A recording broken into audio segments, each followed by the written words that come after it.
যতদিন না আমরা খুনি হাসিনাকে ওই ফাঁসির মঞ্চে না দেখছি, এই বাংলাদেশে কেউ যেন ভুল ক্রমেও ওই নির্বাচনের কথা না বলে।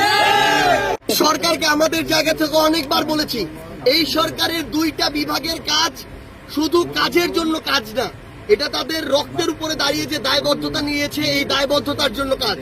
আইন বিভাগ, বিচার বিভাগ, এখানে স্বরাষ্ট্র মন্ত্রণালয়, স্বরাষ্ট্র উপদেষ্টা এবং এখানে আইন ও বিচার বিভাগের মন্ত্রণালয়, এখানে যিনি উপদেষ্টা রয়েছেন, এই দুইজন উপদেষ্টা তারা যদি এই খুনি হাসিনার দৃশ্যমান বিচার এই অন্তর্বর্তীকালীন সরকারের সময়ে করে না যেতে পারেন, তাহলে এই সরকারের সবচেয়ে বড় দায়বদ্ধতা এবং সবচেয়ে বড় লেজিটিমেসি তারা হারাবেন এবং সারা জীবন এটা তাদেরকে এই দায় বহন করে যেতে হবে।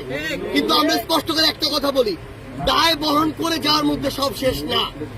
এই বিচার এই অন্তর্বর্তীকালীন সরকারের সময় করতে হবে এবং যে সময়টুকু এই সরকারের আছে, নির্বাচনের আগেই খুনি হাসিনাকে বাংলাদেশে নিয়ে এসে ফাঁসির মঞ্চে নিতে হবে।